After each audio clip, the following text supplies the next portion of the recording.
My husband filed for divorce and laughed in my face until the judge revealed my secret net worth. My name is Sarah.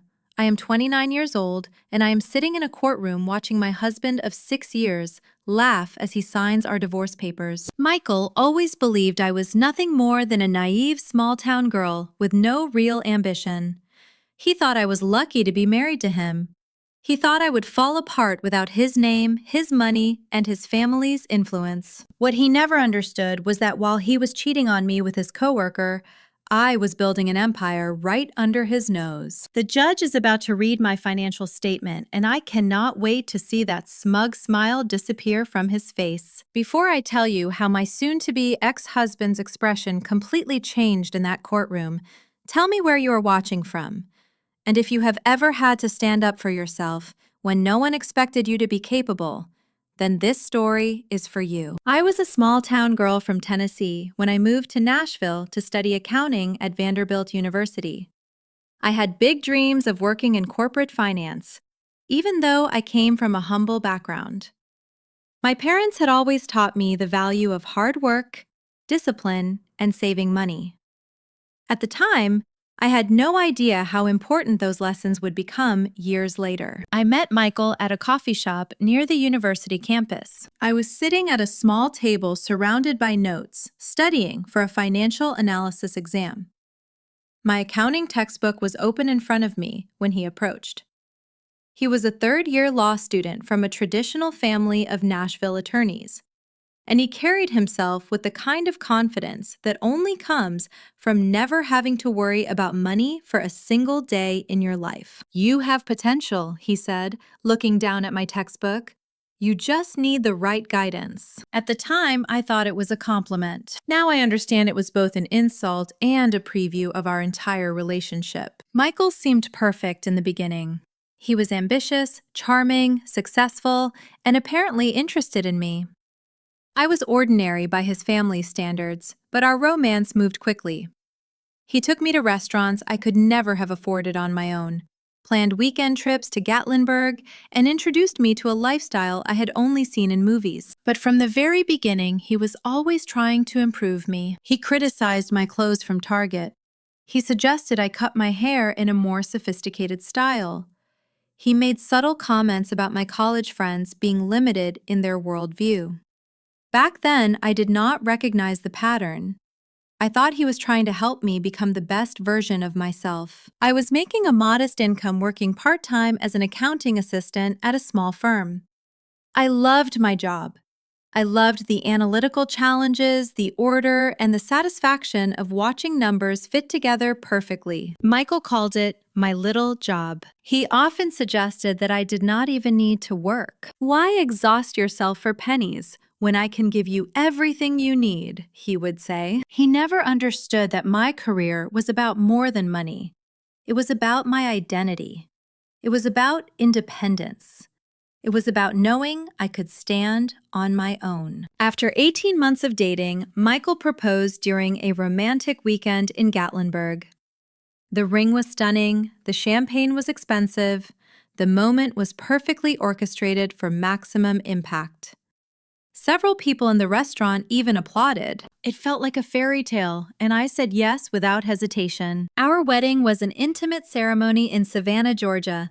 That was my choice, despite his family's pressure to have a grander event in Nashville. Looking back, I realized that was one of the few times I managed to hold my ground against the Shannon family's expectations. "At least it is in a respectable location, even if it is simple," his mother Margaret commented with a tight smile that never reached her eyes. That was my first real taste of how his family saw me. I was not quite good enough for their son. I was acceptable only because Michael had chosen me. After our honeymoon in the Caribbean, we moved into his house in Belle Meade, one of Nashville's most exclusive neighborhoods. Everything in that house was sleek, expensive, and cold, much like his family. I tried to add personal touches: photos, colorful artwork, plants, small pieces that made a house feel lived in. Michael preferred the minimalist aesthetic that showcased wealth rather than our personality as a couple. The first signs of trouble appeared within months. Michael questioned every decorating decision I made. He criticized my choice of friends. He made subtle digs about my career path. "Account is so common," he said once after meeting some of my colleagues. "You have the potential to be exceptional, but you are wasting it on bookkeeping for companies no one has heard of." I tried to fit into his social circle. The wives of other attorneys and executives spent their days shopping, going to spas, or planning charity events. They were pleasant enough to my face, but I never felt truly accepted. At one dinner party, I overheard one of them refer to me as Michael's experiment with the middle class. Instead of defending me, Michael later suggested that I try harder to fit in. "Maybe update your wardrobe," he said, "or take up tennis. They just need to see that you are making an effort to adapt to our lifestyle." He explained it as if my identity was something to be molded, corrected, and refined. Those early years were a confusing mix of luxury and loneliness. I was showered with expensive gifts while feeling my self-worth slowly diminish. I was becoming what Michael wanted me to be, a trophy wife who reflected well on him. Meanwhile, the independent, creative woman I had been was quietly fading away. 2 years into our marriage, the tension that had been simmering under the surface began to boil over. Michael had always been particular about our finances, but his behavior became increasingly controlling. Even though we had joint accounts, he questioned every purchase I made while spending lavishly on himself without discussion. "Did you really need another set of professional development books?" he asked once, examining the credit card statement. "That is $150 that could have been invested." Meanwhile, he thought nothing of spending thousands on a new golf membership or an expensive watch. Gradually, I became isolated from my friends and family.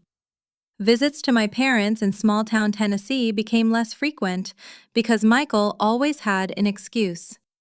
There was always a work event, a dinner with clients, or simply his complaint that rural Tennessee was too provincial for his taste. My college friends stopped calling after Michael made it clear they were not sophisticated enough for his home. "Your friend Jessica asked if our wine was from California," he scoffed after a dinner party I had organized, as if we would serve domestic wine to guests.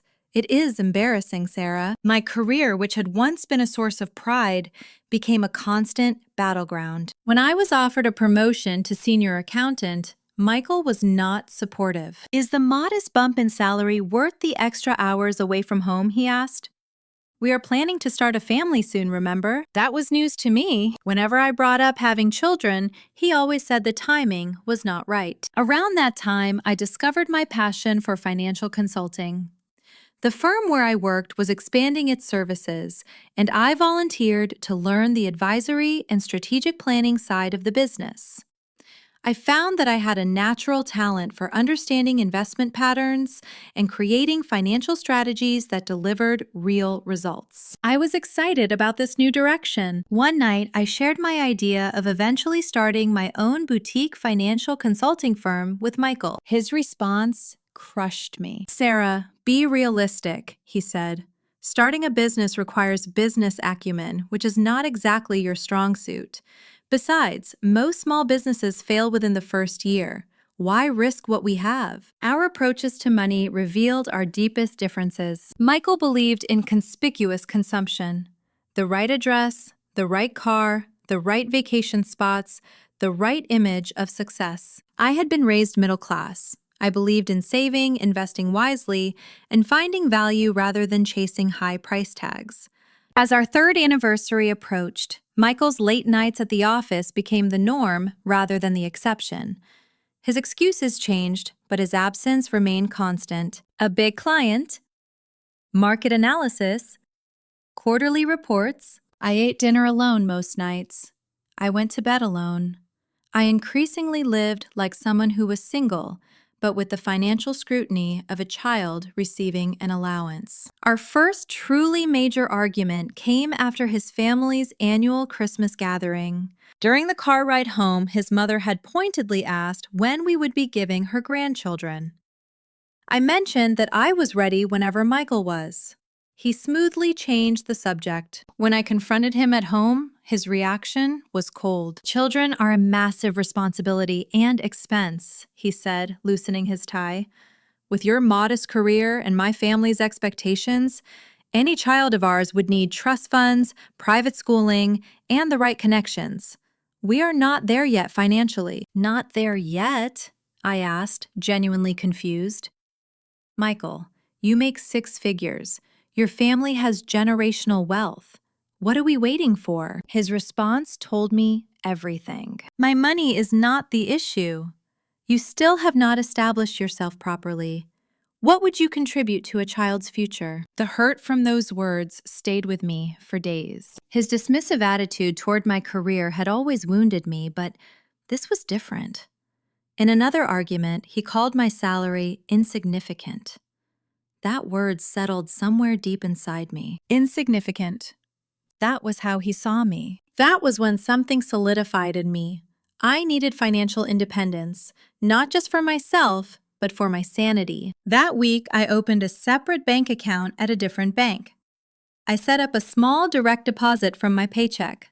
It was not enough for Michael to notice if he checked our joint accounts, but it was enough to start building something of my own. At the same time, I began educating myself more seriously. I read books on investing.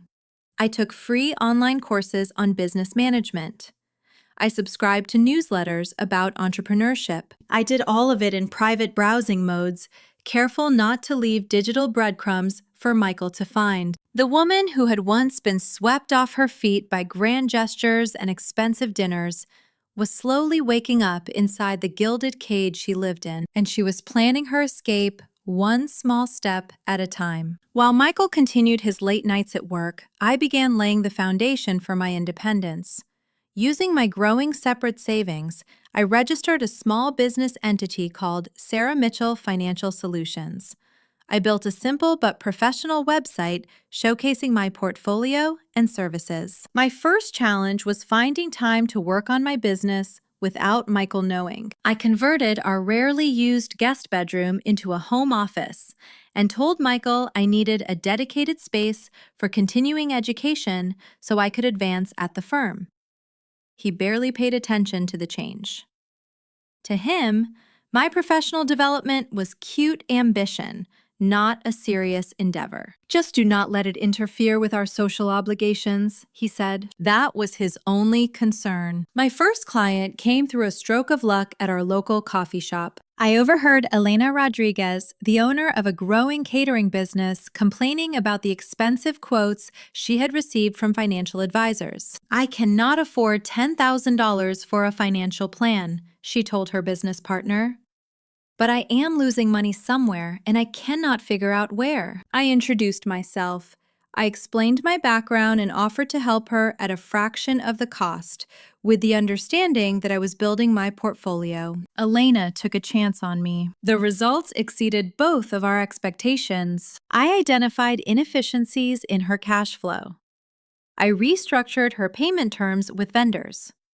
I created an investment strategy for her profits that increased her returns by 40% in the first quarter. The transformation was dramatic enough that she referred me to other small business owners in her network. Working with Elena gave me my first real success story.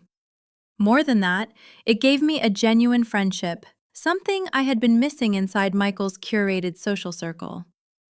Elena was authentic, hardworking, and appreciative of my skills in a way my husband had never been. "You have a gift, Sarah," she told me over coffee one day. "You understand money in ways that help real people build real wealth. Do not let anyone tell you otherwise." I worked late at night while Michael was away on his increasingly frequent business trips. I converted our walk-in closet into a makeshift office for client calls using blankets to dampen the sound. Every new client was both exhilarating and terrifying. Exhilarating because my business was growing. Terrifying because being discovered would mean confrontation. The learning curve was steep. I made mistakes. I undercharged for complex projects. I occasionally overpromised on timelines. But I learned quickly. Each client taught me something new about running a business, setting boundaries, and valuing my own expertise. I used my savings to invest in essential software and certifications. I carefully hid the charges among household expenses or made cash purchases when I needed to. My client list grew steadily over the course of a year, primarily through referrals and word of mouth. Instead of spending the profits, I reinvested most of them back into the business. I also began setting aside a portion for strategic investments. Michael remained oblivious. He attributed my increasing confidence to finally adjusting to our lifestyle rather than to professional fulfillment. A pivotal moment came when I worked with a tech startup founder. After my consultation, her financial restructuring helped her secure a major funding round. The success story was featured in a Nashville business magazine. I had to decline being mentioned by name, citing privacy reasons, but the credibility gave me access to larger clients. Through Elena, I met Patricia Chen, a serial entrepreneur who had sold her previous company for 8 figures and was launching a fintech startup. At first, Patricia hired me for a small project. Very quickly, she became both a valued client and a mentor. "You are charging too little for your expertise," she told me bluntly after reviewing my rate sheet. "Triple your prices and watch how your perceived value changes." She was right. When I raised my rates, I did not lose clients. Instead, I attracted more established businesses willing to pay for quality. Patricia also introduced me to the world of angel investing and strategic portfolio management. "Cash loses value sitting still," she explained. "You need to make your money work for you." Under her guidance, I began making strategic investments in emerging companies, including Patricia's new venture, which focused on AI-driven financial planning tools. I started with small amounts, but as my business grew, so did my investment portfolio. Watching both my business and investments grow was intoxicating. For the first time since meeting Michael, I felt truly alive. I felt purposeful. I felt independent. I was building something valuable entirely on my own merits. Throughout this period, I maintained the appearance of being just Michael's wife at social functions. I nodded politely when his colleagues' wives discussed shopping trips and charity committees. I attended his work dinners and played the supportive spouse role flawlessly. All the while, I was running a growing business from our home and making investment decisions that would change the course of my life. My double life was exhausting, but it was also empowering. Each new client, each successful consultation, each investment return was another step toward the freedom I increasingly realized I wanted and needed from my controlling marriage. 4 years into our marriage, the facade began to crumble. It started with a text message that appeared on Michael's phone while he was in the shower. A preview appeared on his lock screen from someone named A. "Missing you already. Last night was..." The message disappeared before I could read more, but it planted a seed of suspicion I could no longer ignore. Michael had been more distant than usual. He often came home smelling like unfamiliar perfume, which he claimed came from hugging colleagues goodbye at networking events. Instead of confronting him immediately, I decided to investigate. I noted his patterns: the late Thursday meetings that always ran until after 9 o'clock, the weekend conferences that never seemed to have websites I could find, the sudden increase in client dinners at a specific upscale restaurant downtown. The following Thursday, I told Michael I was visiting Elena to help with a special corporate event at her catering company. Instead, I parked my car near the restaurant he frequented and waited. At 8:30, his BMW pulled into the parking lot. 10 minutes later, a red Mercedes arrived and a woman with blonde hair stepped out. Even from a distance, I recognized her, Amanda Walsh, his colleague from the law firm. I watched them embrace in a way colleagues never would. Then I saw him kiss her in the parking lot before they entered the restaurant together. My hands shook as I took photos with my phone. My stomach felt like a hollow pit filled with betrayal and confirmation. I gave them 30 minutes before I walked inside. They were seated at a corner table. His hand was on hers. He was leaning in intimately. I approached silently, my heart pounding so loudly I was sure everyone could hear it. "This explains the late meetings," I said. My voice was surprisingly steady. Michael jerked back. His face moved through shock, guilt, and finally, annoyance at being caught. Amanda had the decency to look embarrassed. She gathered her purse and mumbled something about using the restroom. "Sarah, this is not what it looks like." Michael began using the same smooth tone he used with difficult clients. "Really," I said, "because it looks like you're having dinner with your girlfriend while your wife thinks you are working." The conversation that followed felt surreal. Michael offered a half-hearted apology. He claimed it was just physical.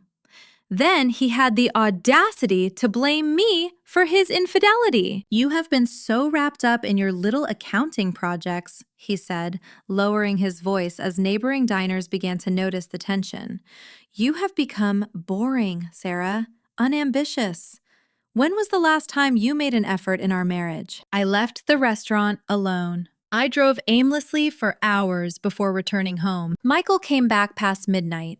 He offered promises to end the affair, he suggested counseling, he even proposed a second honeymoon. For reasons I did not fully understand at the time, I pretended to consider reconciliation. "I need time," I told him. That was not a lie. I did need time, but not to forgive him. I needed time to plan my next steps. The weeks that followed became a masterclass in deception on both our parts. Michael became temporarily attentive. He brought flowers. He suggested date nights.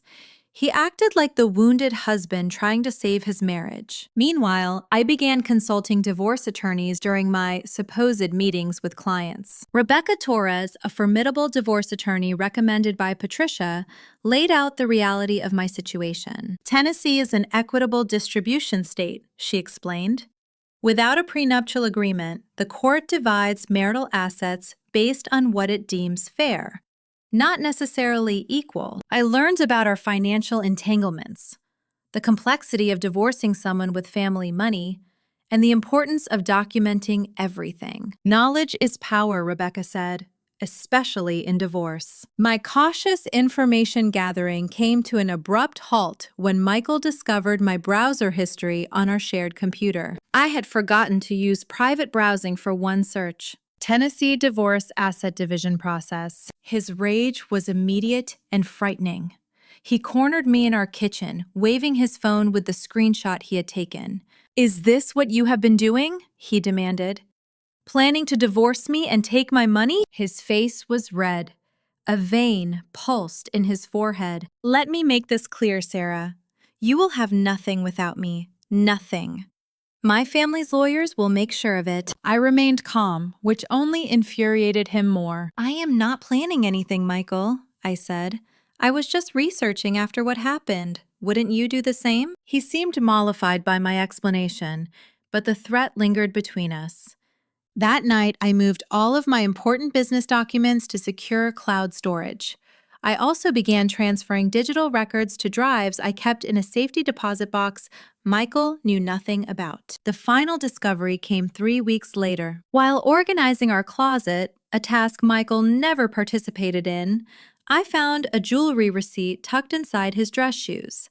It was from Tiffany & Co., dated 2 months earlier for a diamond tennis bracelet costing nearly $12,000. I had never received such a gift. Even knowing about the affair, this evidence of his tangible investment in another woman stung in a way I had not expected. The receipt showed he had spent our money, supposedly our money, on Amanda. Before I could fully process that new betrayal, I heard the front door open. Voices, Michael and a woman laughing in our entryway. I remained frozen in the closet as they entered our bedroom, clearly not expecting me to be home in the middle of the day. I stepped out and found Michael and Amanda embracing at the foot of our bed, the bed we had shared for 4 years. "Sarah," Michael exclaimed, not bothering to step away from Amanda, "you are supposed to be at work." "I took a half day," I replied, surprised by my own composure. Clearly, I should have called first. What followed was not the emotional confrontation movies had prepared me for. Instead, Michael became coldly pragmatic. "Well, this saves me from having a difficult conversation," he said, straightening his tie. "I want a divorce, Sarah. Amanda and I are planning a future together." His confidence was absolute as he outlined his terms. He would generously allow me to keep my personal items and a small settlement that would help me get back on my feet. The house, our investments, and even the furniture we had purchased together would remain his. "My lawyers will be in touch," he concluded, seemingly confused by my lack of hysteria or pleading. "You should find somewhere else to stay, starting tonight." "Actually," I said, "this is still legally my residence too. I will be staying. You and Amanda are welcome to find a hotel." His face darkened at my defiance, but Amanda tugged at his arm. "Let's go, Michael," she said. "We can deal with this later." As they left, Michael turned back with one final shot. "You will regret not taking my generous offer.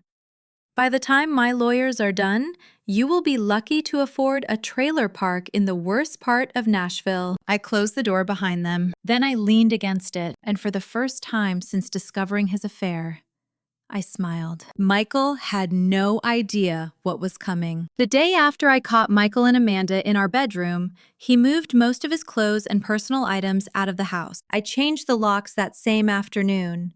It was legally questionable, but it gave me time to properly document our belongings before he could remove anything valuable. Michael's assumptions about my financial naivety became clear in the initial settlement offer his lawyer sent over: a one-time payment of $50,000 and 6 months of living expenses. In exchange, I would make no claims on any of our other assets, including the house I had helped furnish and maintain for 4 years. "He is testing the waters," Rebecca explained when I showed her the offer. "He is assuming you do not know your rights or the true extent of your marital assets." With Rebecca's guidance, I formally rejected the offer and began the process of financial discovery, a legal mechanism requiring both parties to disclose all assets and liabilities. Michael's response was to have his lawyer delay and obfuscate at every turn. "This is a standard tactic," Rebecca assured me. "They're hoping to drain your resources and patience until you accept less than you deserve." What Michael did not realize was that I was not depending on his disclosures. I had been tracking our joint finances meticulously for years, including accounts he thought I did not know about. More importantly, I had my own growing resources that he knew nothing about. After careful consideration and consultation with Rebecca, we made a strategic decision. I would temporarily withhold the true scope of my business and investments during the initial phases of negotiation. Tennessee law generally considered businesses started during marriage to be marital property, but Rebecca identified a potential exception based on the fact that Michael had actively discouraged my business and had provided no support, financial or otherwise, in its creation. "We will disclose everything at the right time," she assured me. "But for now, let him believe his own narrative about you." While the legal process inched forward, Michael launched a social offensive. Mutual friends began avoiding my calls. Invitations to social events dried up. Even our neighbors, who had always been friendly, became coldly professional. I later learned that Michael had been spreading a narrative that I had cheated on him, that I was mentally unstable, and that he was divorcing me despite his best efforts to save our marriage. In the circles where his family name carried weight, his version of events was accepted without question. The pain of that social exile was unexpectedly sharp. People I had shared holidays with, celebrated milestones with, and trusted with pieces of my life all vanished based on Michael's lies. All except Elena and Patricia. They never wavered in their support. People who believe gossip without hearing both sides are not worth your energy. Elena told me over emergency pastries in her catering kitchen after a particularly difficult day. "Focus on building your new life, not mourning the old one." Michael's attempts to intimidate me escalated as he realized I was not going to quietly accept his terms. There were late-night phone calls with thinly veiled threats about making sure I would never work in the city again. He even suggested he would report my business for tax irregularities. That was an empty threat. My business finances were meticulously documented. His family joined the pressure campaign too. His mother, Margaret, called to reason with me. "We always knew you were not right for Michael," she said, her voice dripping with condescension. "But we accepted you because he chose you. Do not make this difficult, Sarah. Take what is being offered and move on with dignity." I maintained my composure through all of it. It was a skill I had perfected during years of enduring subtle put-downs at Shannon family gatherings. "Thank you for your concern, Margaret," I said. "I will be guided by my attorney's advice." Michael's overconfidence began working against him. Because he believed I had no resources to fight a prolonged legal battle, he made several critical mistakes. He failed to disclose investment accounts that I had documentation for. He underreported the value of his stock portfolio. He claimed certain assets were separate property, even though they had clearly been purchased with marital funds. Rebecca documented each discrepancy meticulously, building a case that would eventually undermine his credibility with the court. Meanwhile, my company experienced exponential growth during the separation period. A financial restructuring plan I designed for a regional restaurant chain helped them avoid bankruptcy and triple their profits, leading to features in industry publications. I had to decline interviews, citing personal reasons, but the professional recognition brought in a flood of new clients. The major breakthrough came when I secured a contract with a national retail chain to overhaul their entire financial strategy. It was a six-figure deal that transformed my business from successful to exceptional. I hired 4 employees. I rented a professional office space in downtown Nashville. I began turning down clients whose values did not align with my company's mission. All of this happened while Michael and his legal team continued to characterize me as a struggling bookkeeper dependent on her husband's support. His perception of me as a naive, small-town girl dazzled by his wealth had hardened so completely that he could not imagine my success existing independently of him. During this time, Patricia introduced me to a group of angel investors looking to fund promising fintech startups. My combination of practical financial expertise and technology vision impressed them enough to offer seed funding for a revolutionary financial planning app I had been developing. The app used AI to provide personalized financial advice for small businesses and individuals. It launched in beta with an overwhelmingly positive response. Within 6 months, we had 50,000 users and were fielding acquisition offers from major financial institutions. I also made strategic investments in several other startups, using my network and financial expertise to identify companies with exceptional growth potential. My portfolio diversified across technology, real estate, and emerging markets, all carefully managed to maximize returns while minimizing risk. The night before our final court date, I sat alone in the house that had never truly felt like home, reflecting on my journey. 4 years earlier, I had been so eager to please Michael that I had begun to lose myself. His betrayal had been painful, but it had also forced me to rediscover my strength, ambition, and worth. I packed a small overnight bag. Regardless of the judge's decision, I had already decided that I would not spend another night in the space where my marriage had unraveled. My new penthouse apartment was ready. It had been purchased through an LLC Michael knew nothing about, and furnished with pieces I had chosen for their beauty and comfort rather than their status value. As I zipped the bag closed, my phone chimed with a text from Patricia. "Remember who you are tomorrow, not who he tried to make you be." With those words in my heart, I prepared to face the final act of my marriage to Michael Shannon. The morning of our court date dawned clear and crisp. I dressed in a navy blue suit, conservative but confident. I wore a single piece of jewelry, a small diamond pendant Elena and Patricia had given me to mark my business's 2nd anniversary. They called it my Independence Diamond. I arrived at the courthouse 30 minutes early, just as Rebecca had advised. Michael was already there, looking expensive in a tailored charcoal suit. His attorney, David Harrison, stood beside him. David was a senior partner at one of Nashville's most prestigious law firms and had a reputation for aggressive divorce settlements that favored wealthy clients. Michael smirked when he saw me. He leaned over and whispered something to David, making both men chuckle. His confidence was palpable. He believed this was merely a formality before his inevitable victory. Rebecca arrived moments later, immaculate in a burgundy suit that stood out against the courthouse's muted colors. Unlike David, who had a team of junior associates with him, Rebecca moved with precision and purpose. She radiated a quiet competence that had reassured me from our first meeting. "Ready?" she asked, her expression giving nothing away to the people watching us. "More than ready," I replied. Judge Catherine Williams' courtroom was intimidating in its austerity. The judge herself was a woman in her 50s with silver hair and penetrating eyes.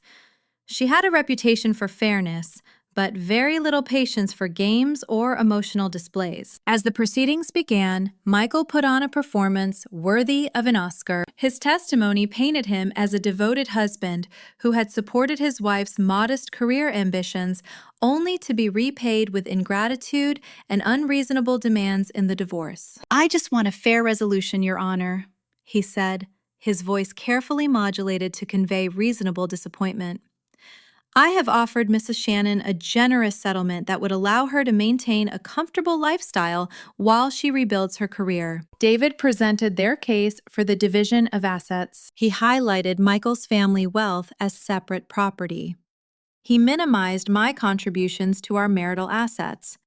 He suggested that the house, purchased primarily with Michael's earnings, should remain Michael's property. Throughout their presentation, I maintained my composure. I did not react to Michael's fabrications. I did not reveal my emotions.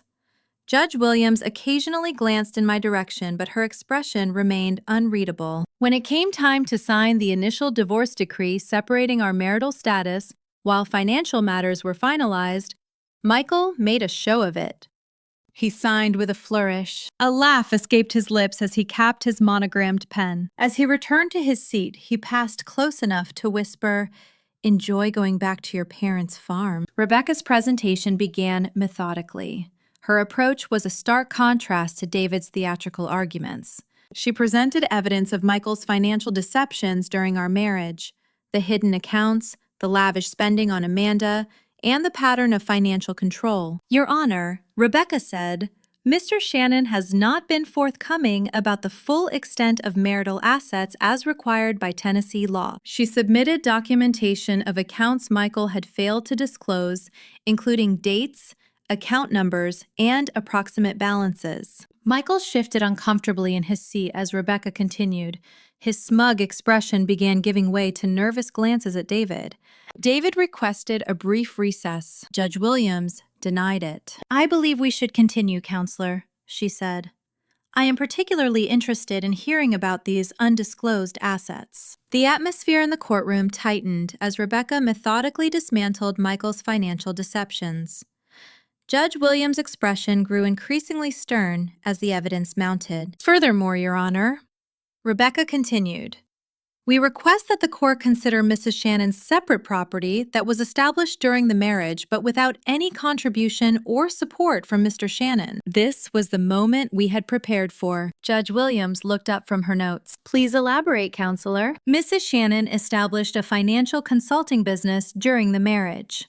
Mr. Shannon not only provided no support for this venture, but actively discouraged it and belittled her professional ambitions, as evidenced by these communications." Rebecca presented emails and text messages where Michael had dismissed my business as a hobby and discouraged my entrepreneurial goals. Judge Williams reviewed the documents carefully before addressing me directly for the first time. "Mrs. Shannon, the court requires full financial disclosure from both parties.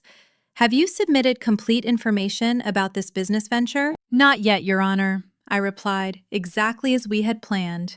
My complete financial statement is ready for submission today. Rebecca handed the court clerk a sealed envelope containing my complete financial disclosure. It was the document we had strategically held back until that moment. I request that the court review Mrs. Shannon's financial statement before making any determinations about asset division, Rebecca said. Judge Williams nodded and opened the envelope. The courtroom fell silent as she read. Her eyebrows rose slightly. It was the only indication of surprise from the otherwise composed judge. After what felt like an eternity, Judge Williams looked up. For the record, I will read the summary of Mrs. Shannon's assets. My heart pounded as she began. Sarah Mitchell Financial Solutions, a financial consulting firm established 3 years ago. Current valuation based on revenue, contracts, and intellectual property, $2,100,000. Michael's head snapped up. His expression of disbelief was almost comical. Investment portfolio, including technology stocks, real estate, and startup investments, $1,900,000. Michael gripped the table. His knuckles turned white. Real estate holdings. 2 properties purchased within the last 18 months, valued at $1,200,000. By then, Michael looked physically ill. His face had drained of color. His body was rigid with shock. Beside him, David was whispering frantically, but Michael seemed unable to process what he was hearing. Total disclosed assets, $5,200,000, Judge Williams concluded. The courtroom remained silent. Michael stared at me as if he were seeing a stranger. In that moment, I felt no triumph and no vindication. What I felt was something deeper, profound relief that the truth was finally on the record. Judge Williams broke the silence. Mr. Shannon, do you wish to revise any of your previous statements regarding Mrs. Shannon's financial dependence on you? Michael seemed incapable of speech. David stood quickly. Your Honor, we were unaware of these assets. We contend that as they were acquired during the marriage, Mr. Shannon is entitled to an equitable portion. Rebecca was ready for that argument. Your Honor, we direct the court's attention to the prenuptial agreement signed by both parties prior to marriage, specifically Clause 15. That was our ace. When reviewing our prenup years after signing it, Rebecca had discovered a clause that Michael's own lawyers had included. Any business enterprise created by either spouse during the marriage without capital investment from the other spouse shall remain separate property in the event of divorce. The clause was likely included to protect Mr. Shannon's potential ventures, Rebecca explained.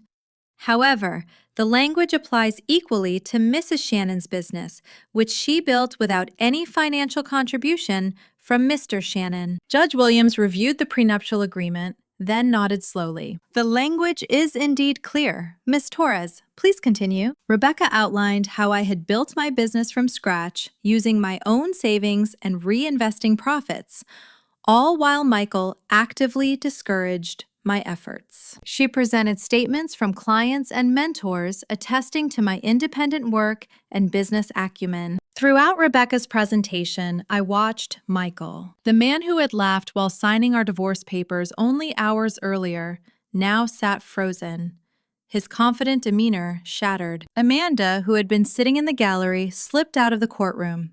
Her expression was unreadable. Judge Williams took 20 minutes to review all the documents before delivering her ruling. When she returned, her decision was clear. Based on the evidence presented and the terms of the prenuptial agreement, the court finds that Sarah Mitchell Financial Solutions and the resulting investment portfolio constitute separate property belonging solely to Mrs. Shannon. Michael made a strangled sound, somewhere between a gasp and a protest. Furthermore, Judge Williams continued, given Mr. Shannon's failure to fully disclose marital assets as required by law, the court is inclined to view the division of remaining marital assets in a light more favorable to Mrs. Shannon. The rest of the ruling became a blur of legal terms, but the outcome was clear. I would keep my business. I would keep my investments. I would keep my properties.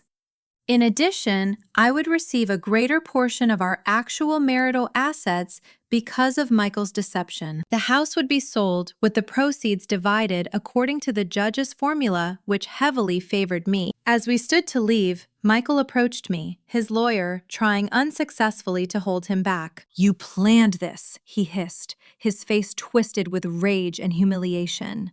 "All these years you were just waiting to take me down." I looked at the man I had once loved. Now he was a stranger, consumed by his own narrative of victimhood. "No, Michael," I said. "I built something while you were busy destroying what we had.